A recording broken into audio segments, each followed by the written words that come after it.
Excel. Ekuseni. Ndoda. Baba. Hayi baba lento ziyasokolisa lezi. Lento ziyasokolisa lezi. Yo, Paul. Net, Yo. no, Ha. like, seriously, South Africa, kumele ilungise indaba network, like, ngeke siphile so, man. Hayi khona mfethu ayaflopa straight. Iyaphela iyaflop and dala siyilwela but ngiyabona ukuthi asilungi. Ya mara bona izinto ngapha zi much better than ngale hayi. Yeah, ngapha si much better and quality yakhona is much clear and imnandi yabo. Yeah, idope yeah. Idope kamnandi. Sure mfethu. Ngithi ngikubize yabona ngizokhuluma nawe ngiyakubona yasipana phaya. Mtaka baba kubi man. Yabo. Yasipana. But yeah. Yeah, all in all mfethu man. Ikuphethe njani indaba? Man iphole mfethu man. Yazi umuntu kawanyamalala egemini yabona. Yeah. Yeah, yazi mawundoda man akusho ukuthi mawunyamalele mfethu sekuphela amandla yabona. Yeah. So kuyafuneka ukuthi ukhokhe umoya kancane uzithole yabona. Ukuthi enhleke kanjani ezinye zezinto khona ukuthi mhlambe uzifunde understand yabo. But see, all in all so far so good mfethu, no, it's promising. So Brian abantu bafuna ukukwazi ukuthi man ushushu lo ngubani uvelapho belethwelephi sikhiphani besifana. Yeah, ushushu ubonga noKangwenya. Ngizalelwe eBhetali eMpumalanga. Isigele ngicela ukugeleza like primary embekezelo then ngayenza i-high school yami eMzinoni High School, you understand? So like into engayisho nje ukuthi ukuthanda kwami umculo into engidiscover like mangiceda ukushaya sabiza standard 5 thina ngale ndaba zama grade yabo. Yeah, but angisakhumbula ukuthi yeah it's whereby ngacala ukuthanda umculo but at the same time ngangumajayivani yabo. Abanye bangazi ngoshushu umajayivani ikasi yabo. So yeah, actually ushushu yeah, it's a recording artist also aphinde abe brand ambassador ye Drop Clothing brand. So ngine company yami i-Shushment Entertainment of which yiko la ngiphusha khona umusic wami. So ngalezo nkathi lezo mana ngiyachecka ngalezo nkathi lezo ukhuthaza bobani mhloko industry mozongena ku industry uthi vele uthi nje uyongena ku music industry bolalela bobani by that time prayer. I mean I'll tell mabona to be honest ngangishaya eAlaska chu. I-Alaska ayingishaya ngama dance move because most of the time yabo showcase bona kumthola nami ngizishaya lezi Alaska yangithola. So man ngabona ukuthi man no man ukujive no music into eyi-one, you understand? So plus njengami vele bengizithandela ikwaito yabo ngisakhula. So like lokhu ngibhekelela kule tsotsi ukuthi man masinami lento lena man ngakhona ukuthi ngiyenze yabo. Kanti manje mangisho kanjani nami isiphiwe uNkulunkulu angipha sona, you understand? Yabo. Yeah. So from there mfethu nami azange ngabheke emuva ngihlanganisa ama dance move ngapha sizibhalela ingoma uyazi siyamahima sihamba ama beauty contest yabo sinokumahima lapha yana sizenza abo Alaska sizenza abo Chiscop sizenza abo Mandoza, you understand, way back yabo kwakumnandi. So yeah, from there mfethu azange ngabheke emuva nami ngathatha ipen yabo ngahlanganisa until 2010 whereby nami ngithola i-breakthrough mangi-release album yami yokuqala umcala kaSheleni ne ku production Inazo Music Production yabo. Yeah, so leyo ngoma leyo yaduma kakhulu mfowethu ya playlist wabo Kwekwezi Ligwalagwala Emalahleni FM Greater Mecklenburg abomutse FM yabona.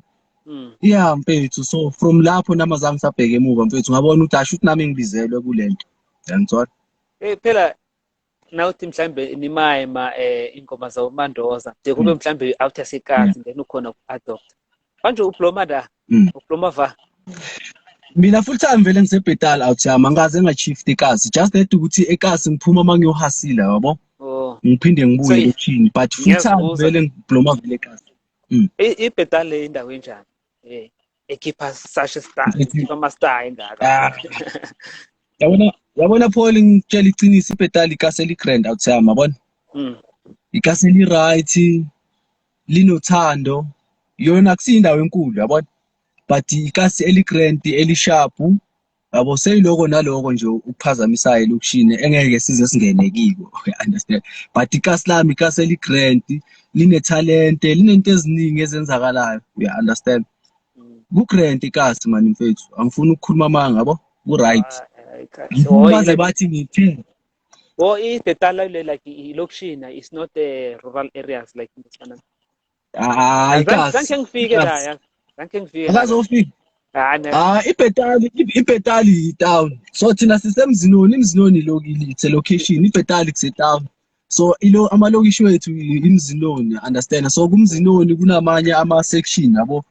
Like abonkomo 2000, abowelasi yabona, yabo etc yabo.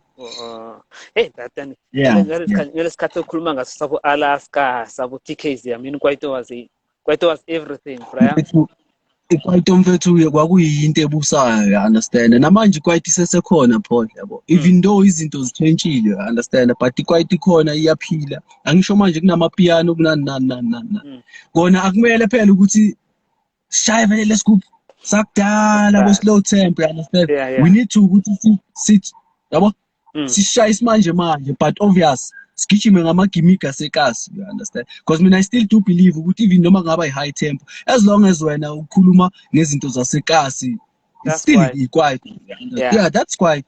Yabo, just that ukuthi wena uyiletha kanjani mhlambe ebantwini, yabo, ngesimanje manje, you understand? Because impilo iyachubeka ngisho. Besazi ukuthi kuzoba nalezi zinto ezikhona namuhla besingazi. You understand? So akumele sichange kakhulu, yabo. Like lapho nalapho sazi ukuthi hayi yabo ayilona kusesewushushu at least yabo i-trademark yakhe still isesekhona, siyazi ukuthi ayena kusesewushushu akakayilahli. You understand? But because into ebhayizisa abantu kakhulu ukuthi umuntu ufuna ukulahla i-image, like siyafuna ukuzenza omunye umuntu, ila aqala khona ukuba wrong. Just be you, yabo. Yeah, uyenze ngendlela yakho, ufaka ama-spices wakho, sazi ukuthi hayi uculture siyamazi uye lo. Just that ukuthi insimbi zakhe sezitshentshile ngesimanje manje, because siphila isikhathi esesimanje, siphila isikhathi sasemandulo ngisho. So wenzani manje?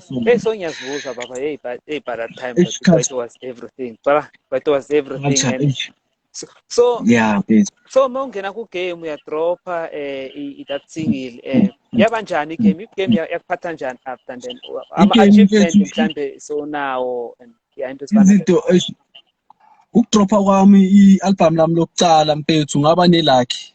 Mangidropa 2010, 2011 ngathola i-invitation kuma-Summer Award nominees yabo, just an invite yabo, like to come yabo ngizofeel i-atmosphere yada. You understand? Ngisakhumbule kuma-Summer 11 bewase Monte Casino, if I'm not mistaken. Yeah. So ngafika la yabona kwaba right reception, you understand? Ithwebha la ngimithe khona like live, like ukuthi MTZ. Oh. Yazi izinja zephone. Yabona mos lelo feeling lelo time feeling. Yeah, you understand? So from there mfethu ngathora neKwekwezi FM, because iKwekwezi FM that time beyenza ama road show, you understand? Ngathora neKwekwezi FM like sinokuhamba like nasema ngathini. Angisho bekunokwenziwa nama family gathering, like family day, like bo majele, understand? Ma prison like yeah, nakhona bo Standerton ngihamba neKwekwezi, ingoma yami ingenile na top 20. You understand? Yeah, so ngathola ama bookings like from Pretoria whereby lana amacala khona ke mfethu, like ukumitha like uProfessor Sasha Imote Ntshontshimanzi. Yeah, yakhumbula Imote Ntshontshimanzi. And Professor bekashisa ke lapha. And uBlack Coffee, if I can tell you, wayekhona naye, but umuntu uzongiphikisa hayi izoshushu nama, and I still got ama pictures. I'm telling you bro, I still got ama pictures whereby Black Coffee like vele shuthile la yabo, uyadlala like live, because nami ngaperforma la shoot mangiceda ukuperforma, mina ngaperforma after uProfessor yabo. Ngithukile ngithi mina pressure phela le. Ngathi mina nami phela uNkulunkulu ungiphile lento. Very nami ngizoshaya isithunzi. Mfana ngathela wabangena umajayivane waseMpumalanga, bro. And uProfessor the way I dangerous ngakhona stage akajive ujama kuphela nje, like ingoma yenza everything. Yenza everything. Isikuphu phela. Yabo. Mara ngendlela ukhuluma ngayo like kwangena nje ukuthoma kwakungena ku-Instagram ngathi wangena vele kwangeneka. Like ngiyasibuza ukuthi ngangena la kufundiswa ngibani like industry lezi zinto zabo sample lezi zinto zabo paperwork vele lezi zinto zabo distribution lezi zinto vele zokusubmit jo phela abaningi abantu babhayisa yabashaya amajita amaningi because mina ngiyakholela ukuthi sometimes i-social media abanye abantu bayiuser like ngenenye indlela, you understand, but mina up to so far i-social media ngisizile Paul yangithwala because ezinye izinto engingazi-understandi bengikhona ukuthi yazini uPaul ngathi yenza into ekanje ngimhluphe uPaul ngim-inbox azanginake azangiphendule yabo azangitshele lento le engifuna ukuyazi ngaleyo nto leyo nenenye into ukugugula like Google yabo iyasiza leyo nto leyo yabo zingisizile lezi zinto ezinye izinto ama-workshop just kube ezinye izinto nje eziba ibonus ezivelayo kanti ama-workshop abalulekile into engizoyisho yabo abalulekile ama-workshop because afundisa okuningi kakhulu like njengami ngangacabanga ukuthi like ngazithola sengine-Shushment Entertainment because i-Shushment Entertainment ukuqala kwayo kwakuyinto give a back to the community whereby each and every year bengino-poster like i-soccer tournament. Of which i-soccer tournament leyo beyisponsorishwa i-VW and at that time I was working at VW like at Richard yabo i-VW so i-VW yiyo yayisponsorisha i-tournament yaka-Shushment, you understand, like each and every year njalo ngonyaka mfethu yabo behlezi ku-dope nje like khostwa leyo tournament ekasi phuma amajezi phuma ama-medals, you understand, phuma ama-man of the tournament ama-man of the match yabo like makulindwa ama-final bekuba khona ama-artist aperformayo, you understand lento le bekuba khona ama-artist aperformayo kugqwala egroundini, understand. So manje ukuthi izinto ezenzakalayo-ke empilweni mfethu zasilimaza yangithola wathola ukuthi umuntu khona should la azanga enze khona kahle yabo so kwamele ukuthi umuntu ahamba ayolungisa ngeke size sikusho lokho yabo kodwa khona kumele sikusho sifothi yini spiciswa yini baba spiciswa yini in life ngoba mhlawumbe ukhona omunye mhlawumbe iyamphazamisa le life so kumele afunde la kuwe ukuthi skiphane yabona mfana ukuthi ngaleso sikhathi angisho bekumnandi Paul bekumnandi uthola ama-bookings abantu bayakuncanywa left right and center ekasi, understand, kanti mfethu kunalento yokuthi angazi ngathini yabona masikhuluma angifuni ukuthi siye deep but masikhuluma ngekhona lento ebizwa ukuthiwa umsamo program yabo, you understand, you understand, yashaya lapha bomkhulu nabogogo nabokhokho nje ngithola kwaba khona nje kwabakhona umono obakhona ukuthi hayi umzukulu angasimnike konke angakalungisa ku-1 no-2 no-3 ngithola ngiyazwisisa because angisho singabantu mfethu mina ngumuntu mfethu ngiyakholelwa kuNkulunkulu ngiyakholelwa edlozini angeke ngikufihle idlozi lathi hambe yolungisa idlozi lathi hambe yolungisa la ngirethebula mfethu sengisebenzele kanzima kangaka kwaphunyuka ezandleni ngoba nabakunikile abaphansi kumele uhambe uyobonga ukuthi ngibongile manje thina siyayikhohlwa direct ubuyele emuva siyakhohlwa thina sibone ukuthi yonke into iyaflowa ya understand la singena khona kuba mnandi yabo kanti of which is wrong, you understand. So by the way so zange uhlangane lento lezi zabo corruption le uthola ukuthi mhlambe sebakudla imali in ku industry so ufuna ukubeka phasi akekho vele bekangangidla imali ngoba mina ukucala kwethu i-production independent of which besibona ukuthi kuyenzakalani kulama well known artists ase-South Africa, you understand. So sasitshela ukuthi thina guys we are independent, yonke into yethu noma ngabe kungasithatha isikhathi esingakanani ukuthi siblow up ku-music but okubalulekile ukuthi konke okwethu asikushare nomunye umuntu, you understand. So akekho umuntu wakwangiropa, just that other guy esake samenzela i-event yaqwala i-event sekumele asibhadale azange asibhadale uSpice naye wala kaSlam uSpice from Paper Chase azange asibhadale till today but it's fine naye mangukuthi ubhekile ku-right uyazi ukuthi uyasikoloda uyazazi ukuthi ubani yabo so impilo iyachubeka, you understand, because khona abanye abantu abafuna ukuyuza i-image yakho just to ukuthi ba-benefit, bona yabo mabasakutholile lokho abakufunayo bese abasabuyi bakunike ngendlela yabo ebenivumelene ngakhona.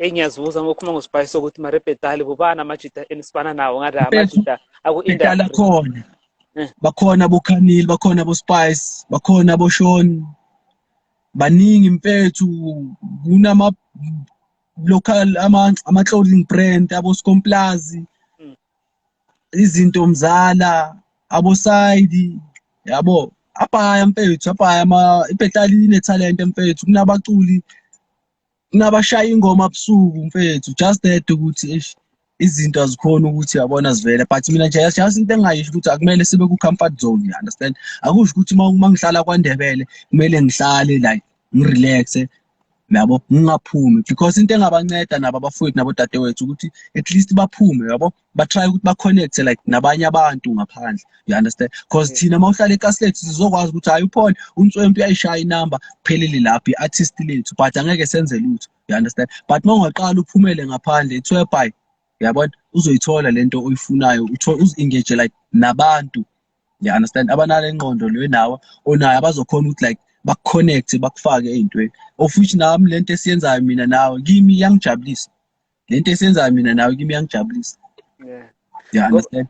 Hey, la kwaNdebele kunokukhulisa ukuthi hey ama-artist asizwana sifuna ukuberekisana, is the reason why singathuthukisana. Ngazi ePetali enjani industry as ama-artist yazi-ke kule point lelo ne thina baningi abantu esisebenzile nabo mfethu yabona, baningi abantu esisebenzile nabo and nabo bangazikhulumela ukuthi bobani, starting from the scratch like kuma-models besinokuyashaya nama-fashion show, many models like abanye sebabuya kubo-Miss South Africa teen, izinto ezikanjalo, you understand?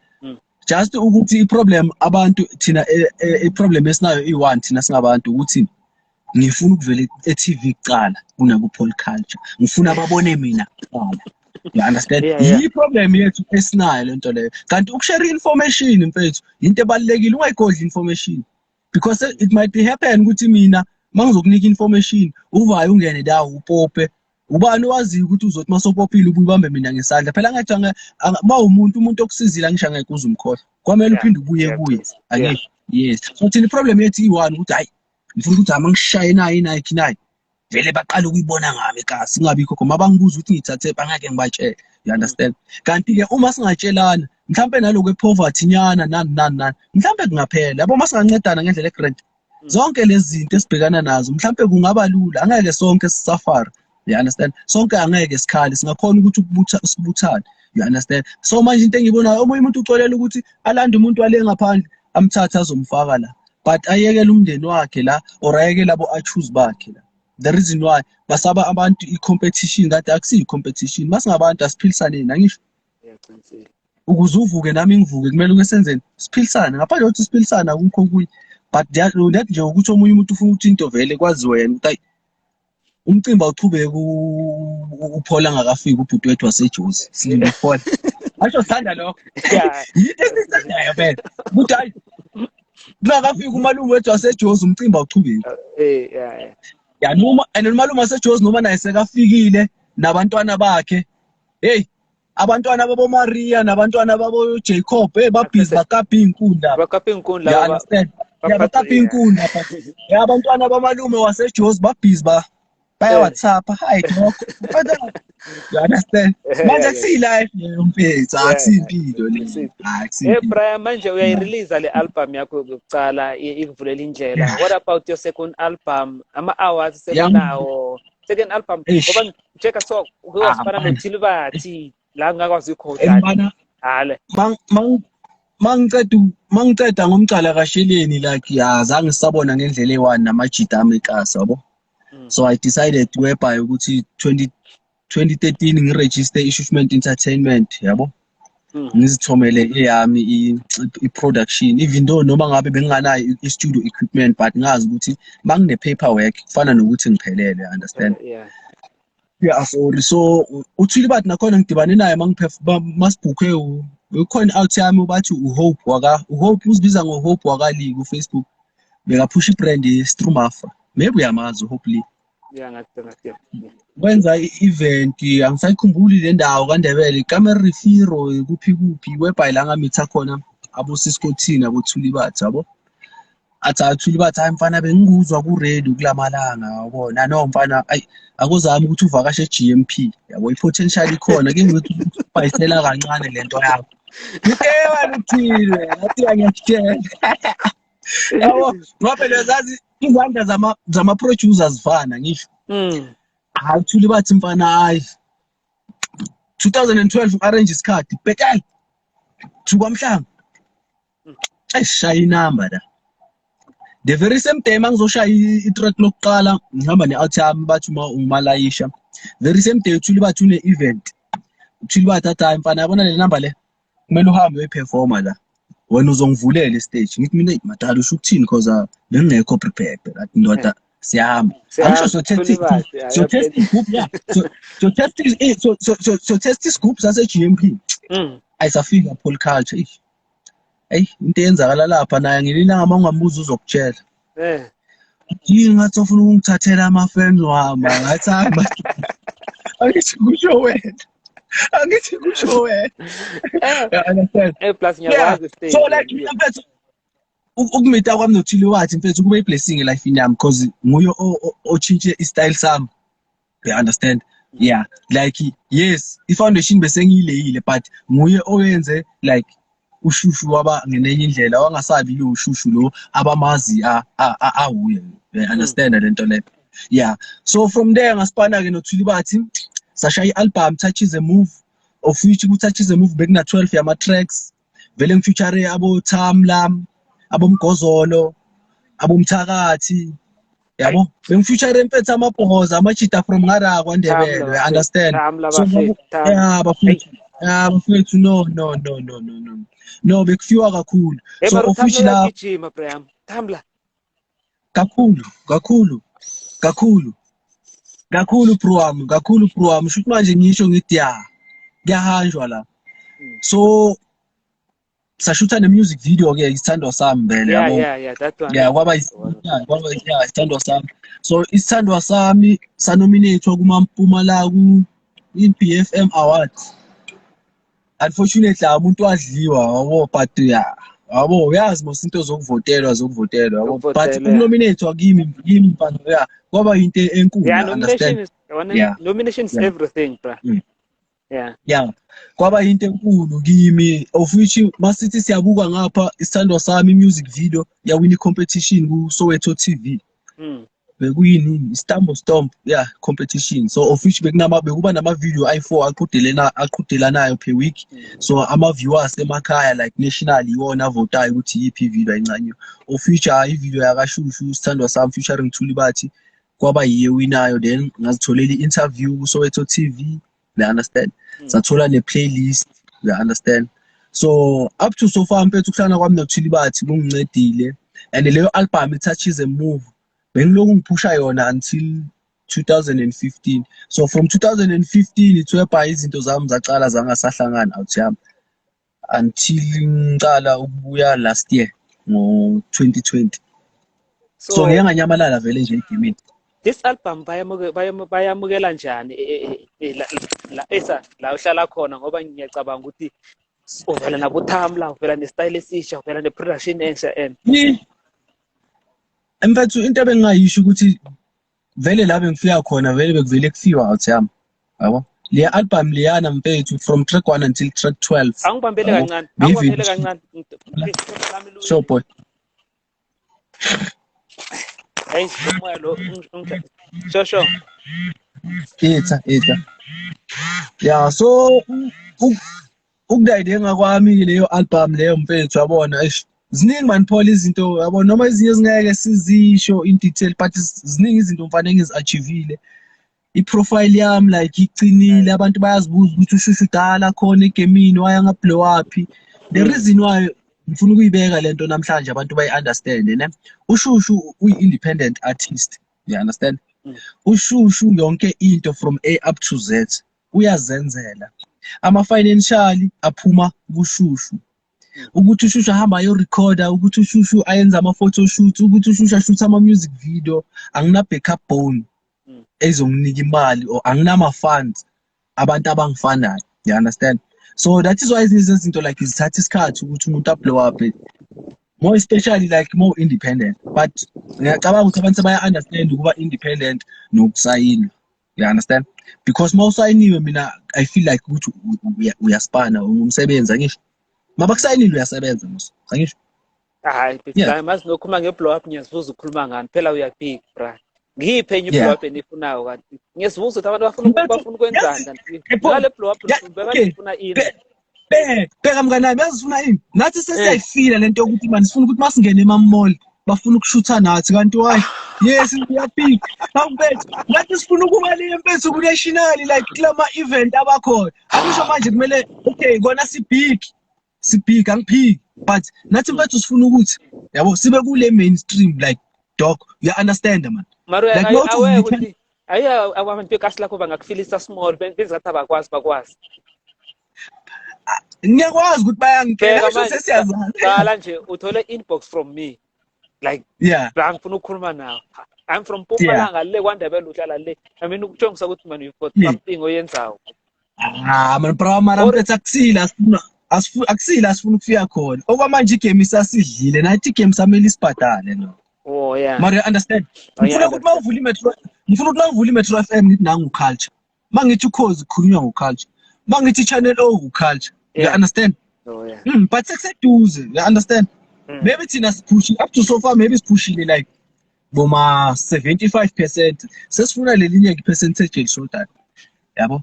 But ke into engayisho ukuthi at least manje ngisho sekunama PR izinto ezikanjalo yonke leyo nto leyo yabo.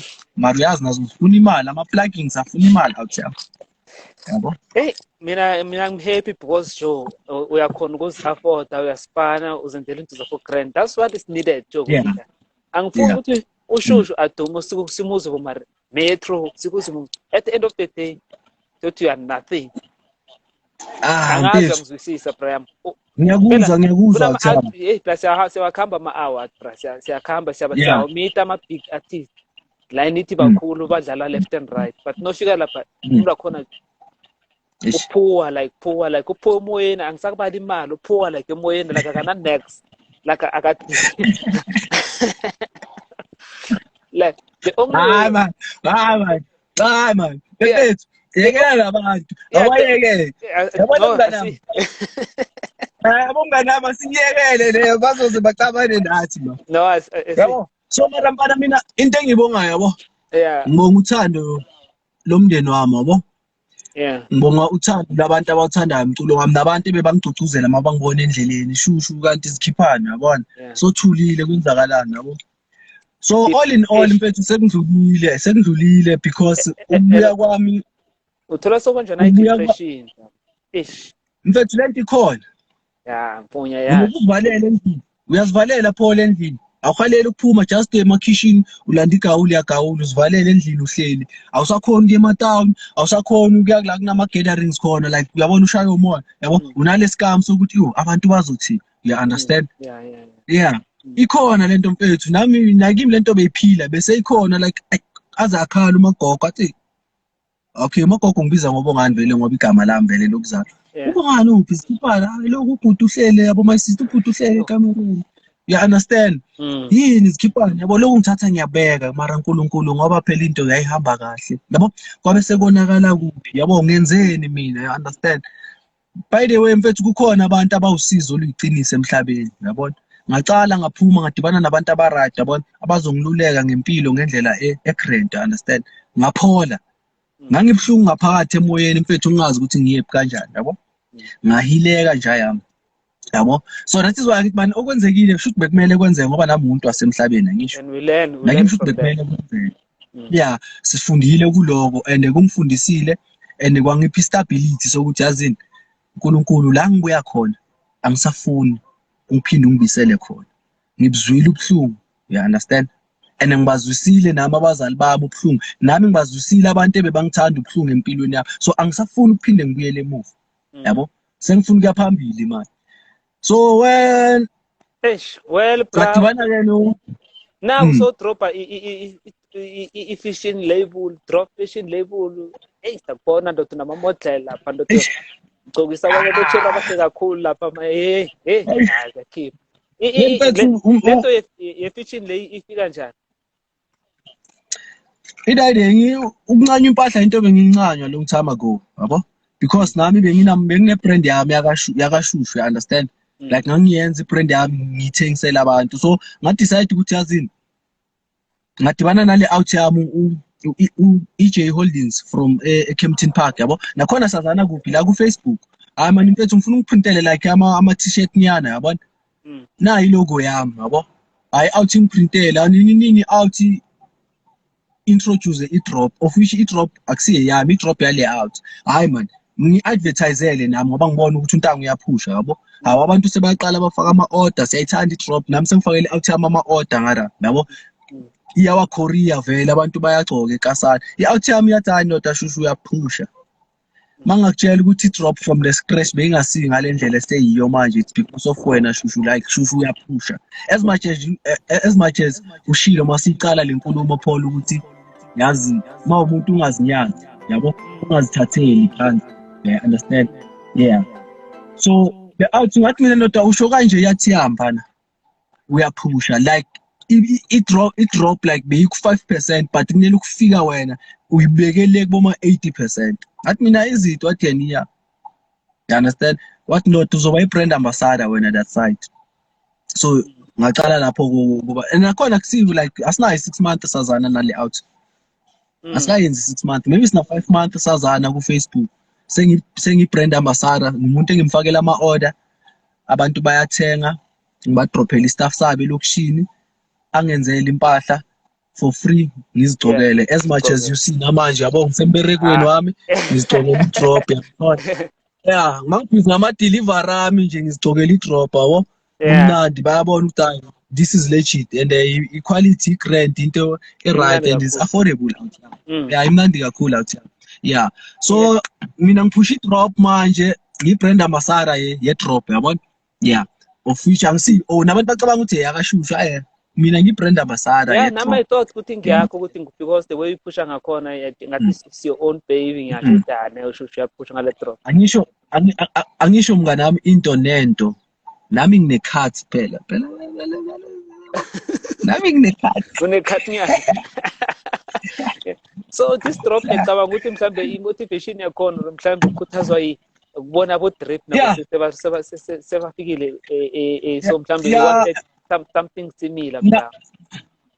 Nayi out yami abona mfethu inephupho ngale mpahla la because aka specialize nge-drop kuphela, like unama client like around la eMzansi, abantu from PE from kuphi banokufaka ama-order bafuna ukuthi abaprintele izinto zabo beside i-drop, yabo? Like une warehouse yakhe whereby ayenza khona le printing ye-embroidery nani, you understand? Yeah, so like umjita naye uspanayo but ngiyathemba ukuthi mfethu naye in 2 years to come mfethu naye into yakhe izophakama. Kumanje iphakeme mfethu, kumanje iphakeme, singakhalelana ngoba uyasifaka isinto etafuleni. Singakhalelana into mayifaka isinto etafuleni akumele ukhale yikuphila yiko lokho. Yabona? So what's next? So what's next, Brian? What's next? Podculture iyenzakalayo mngani nami. Any album. Podculture into eyenzakalayo ushushu ubuyile egemini, ngidrophile like early February i-track yami entsha isibusise, of which within a month sithole sesina 14k views, you understand? 14k views ku page la kaShushu ngendlela esiziphusha ngakhona, like ukuviewer like le snippet se track 14k views, excluding like ama downloads ku YouTube or kuma SoundCloud or kuma data file house, kuma data file host, yabona izinto ezikanjani labo. Yeah, cause mina I still do believe ukuthi music wami kwamanje angeke ngizowufaka like for in case ukuthi mhlambe ube khona kuma iTunes digital platforms, yeah kuma iTunes nana, but mina okwamanje I still do believe ukuthi ngizoloku ngibapha mahhala. So isibusisi iphumile futhi yenza kamnandi kakhulu, bayi playlistile kumanye ama radio, you understand, of which ngispane no Dalof Stereo from Black Masters. Yakhumbula le group abathi Black Masters. Ngiyazibuza yeah Black Masters, lebe under iMatwetwe Entertainment yakabiziwe from Kwekwezi. Yeah, Yeah. Yabona ukuthi ama-out angincane ama-out kwaNdebele cabanga producer another producer kwaNdebele. Yeah.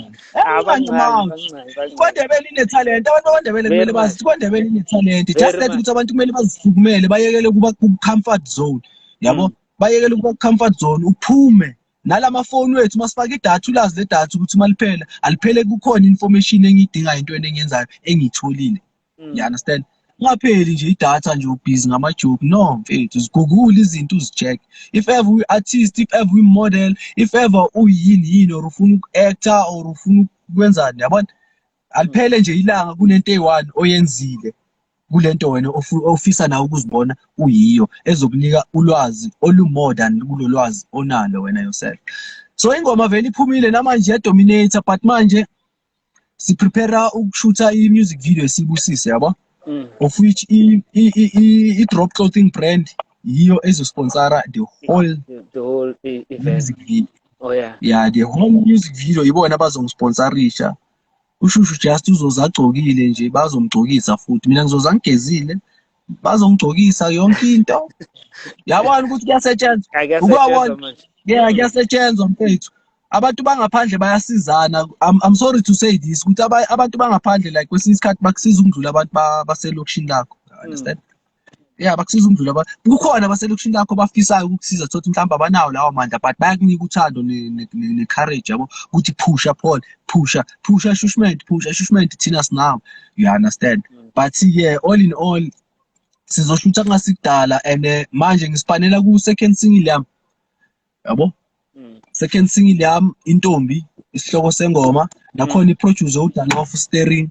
So umuntu ongimasterele le ngoma angazi phela nethi ligama ngizolibiza kahle na ubani Chima Music ne yamazi Chima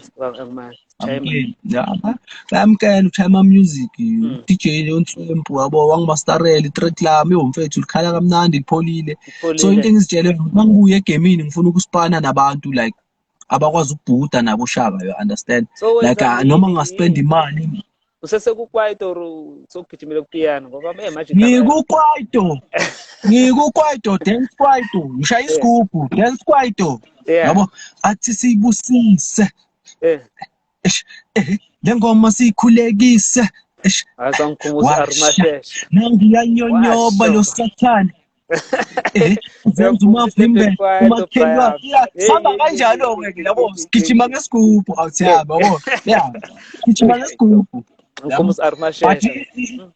Isound yami vele mfani it's a dance kwaito in a fusion yepiano nyana as I said to you ukuthi sometimes kumele swablende lama sound yabo sidlale ngawo like isimanje manje yabo what but image yakho ungayiluzi like engomeni, you understand?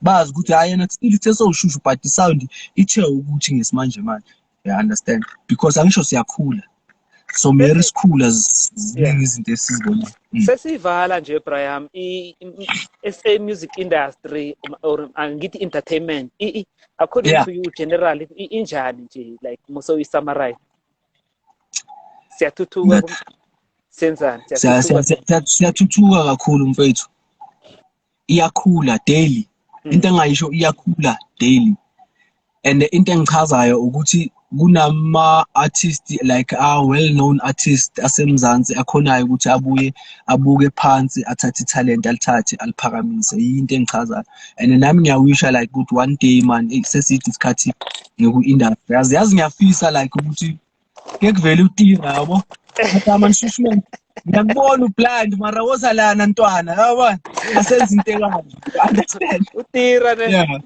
ngekuvela utira mara shushment yabo asenza into ekanje shushment obviously uyayazi uyayikela yabo mara nami ngiyazi ukuthi masesilena phela ku afro ndoda yangithona vele izinto sezizokwenzakala masinyane, you understand? But ke mfana bathintile ngoba ngiyacabanga ukuthi leso kunentwana le ekasi lekuthi azima ushushu mangangibiza uthi ngizosipana naye angigcokisi intwana isekhaya wena so industry utira mangangibiza futhi mara phola mshonke lento ihamba ngama levels, yes hamba ngama levels nami but up to so kampana industry ngasibona ngi-interview utira ngajabula kakhulu, yabona manje and kuzokwenzeka mfethu kukho ngeke kwenzeka yonke into iyenzeka yabo. But after so far industry khulile mfethu, kuyangijabulisa.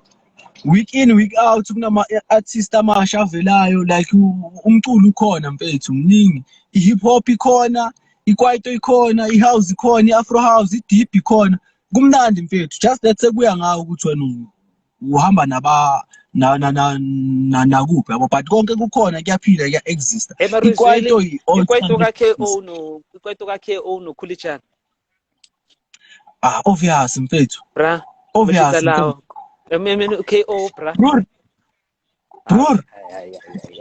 Khiphenye na. Mina ngiyasaba mfethu, so manje uzothi inani hayi okwakhe-ke lo. Thina sikwazi ukuthi ngeke sicede yazi. Akade sicede kodwa uthi kwatifile okwakhe. Kwaito will never die. Yeah. Paul, ngiyabonga isikhathi sakho bro wami. Ngiyabonga isikhathi sakho. Before vane ngibabuza abantu before abantu bavaya ehlelweni vane ngibabuza bachiswa yini into abafuna ukuyibhodla. Like unonganikele platform uyikhuluma into le. Ama platform afana nalo. Always sonke simunira sifuna ukuyikhuluma. After most of uyikhulumile le nto leyo bese usitshela ba contact details wakho abantu bakuthola.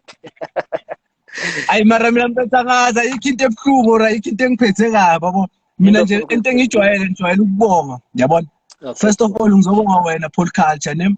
Okwesithu ngibonga abantu abazinika isikhathi ukuthi basibhekelele kule live interview yethu. Ngibonga uthando nesupport kaSlami. You understand? Ngibonga nabo bonke abantu abasupporta iDrop, nabasupporta uShushu, nabachasha leveni. Yabo manje ngisevenini, nabachasha leveni, ama delivery wamamile nama phone calls ayakhala la bafuna ukwazi uzokubuthela ama wardrobe wena. You understand? Yeah.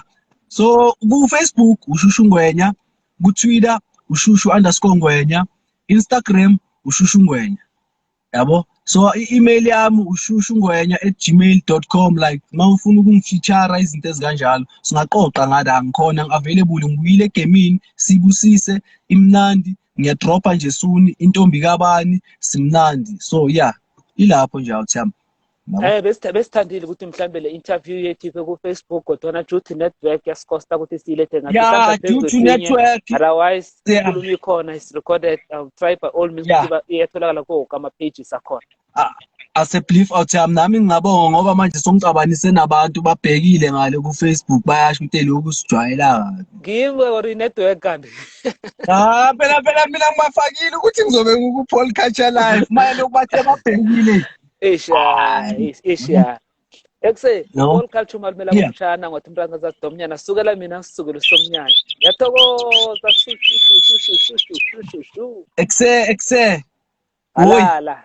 Shosho. Nazo. Hola. Shap. Hola.